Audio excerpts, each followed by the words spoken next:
కాళేశ్వరం ప్రాజెక్టులోని అవకతవకలపై ఇవాళ హైకోర్టులో విచారణ జరగనుంది. ప్రాజెక్టులోని అవినీతిపై సీబీఐతో విచారణ చేయించాలంటూ TPCC election coordination committee chairman Niranjan Reddy హైకోర్టులో పిటిషన్ వేశారు. భూపాలపల్లి జిల్లా మహదేవపురం పోలీస్ స్టేషన్లో నమోదైన కేసును కూడా సీబీఐకి బదిలీ చేయాలని పిటిషన్లో కోరారు.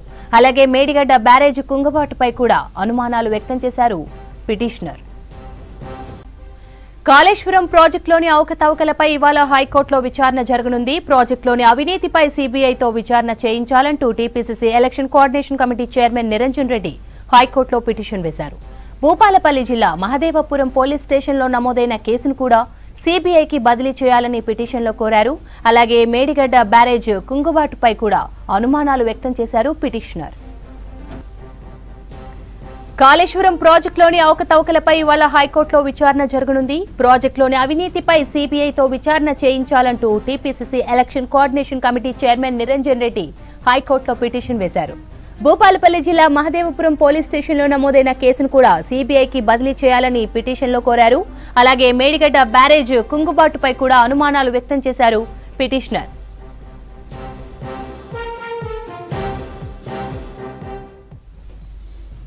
ఇదే ఇష్యూకు సంబంధించి మరిన్ని డీటెయిల్స్ షరీఫ్ అందిస్తారు. Sharif, over to you.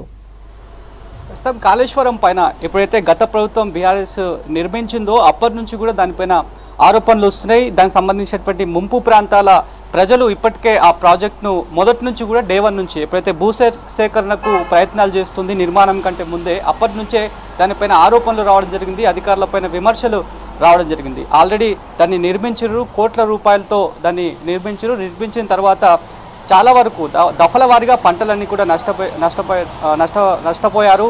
వాళ్ళకి అట్లీస్ట్ నష్టపరిహారం కూడా ఇవ్వలేదనేటువంటి ఒక వివాదం పెండింగ్లో ఉంటున్నప్పటికే ఇప్పటికే కొత్త ప్రభుత్వం వచ్చేసింది. ఈ ప్రభుత్వం కూడా ఆల్రెడీ ఆలోచన చేస్తోంది దీనిపైన. కాళేశ్వరంలో జరిగినటువంటి అవకతవకలు కావచ్చు, వస్తున్నటువంటి ఆరోపణలపైన వాస్తవ పరిస్థితులు బయటకు తీయాలనేటువంటి ఉద్దేశంతో ఇప్పటికే సిట్టింగ్ జడ్జితో విచారణ జరిపించడానికి ఇప్పటికే ఒక ఆలోచనలో రాష్ట్ర ప్రభుత్వం ఉంది. దాంట్లో భాగంగానే ఇప్పటికే భూపాలపల్లి జిల్లా మహదేవపూర్ పోలీస్ స్టేషన్లో కూడా కేసు నమోదు కావడం జరిగింది.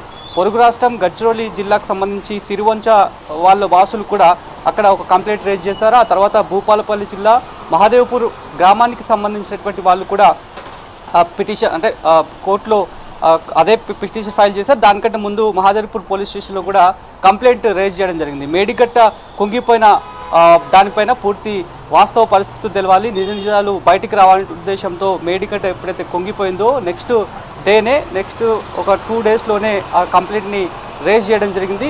ఆ కంప్లైంట్ని బేస్ చేసుకుని అక్కడ సిబిఐతో విచారణ జరిపించాలి అనేది ప్రస్తుతానికైతే హైకోర్టులో దాఖలైన పిటిషన్. దాంతోపాటు అవకతవకలకు సంబంధించి కూడా పూర్తి స్థాయిలో డీటెయిల్స్ అన్ని కూడా కోర్టుకి సమర్పించాలనే ఉద్దేశంతో పిటిషన్ దాఖలు చేయడం జరిగింది. ఎలక్షన్ కోఆర్డినేటర్ నిరంజన్ రెడ్డి అనే పర్సన్తో ప్రస్తుతానికైతే హైకోర్టులో పిటిషన్ దాఖలైంది. అది విచారణకు స్వీకరిస్తున్నామని చెప్పి హైకోర్టు ధర్మాసనం ఇప్పటికే స్పష్టం చేసింది.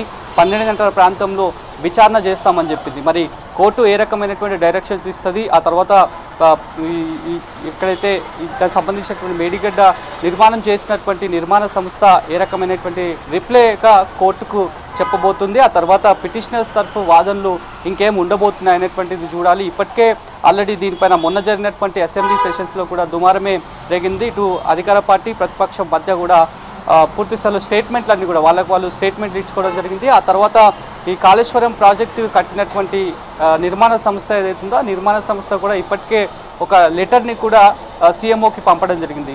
మాకు సంబంధమే లేదు అనేటువంటి మాటను అది చెప్పింది. సో ప్రస్తుతానికైతే దానిపైన కూడా దుమారం రేగుతున్నటువంటి సిచ్యువేషన్స్లోనే కోర్టు కేసు మాత్రం ఇప్పుడు ఒక ప్రాధాన్యత సంతరించుకుందని చెప్పాలి. మొదటి నుంచి కూడా కాళేశ్వరం పైన ఆరోపణలు వస్తున్నాయి. సో చాలామంది ఇప్పుడు అక్కడ ఉన్నటువంటి అంటే ఉమ్మడి ఆదిలాబాద్కి సంబంధించినటువంటి జిల్లాలు కొన్ని ఉన్నాయి.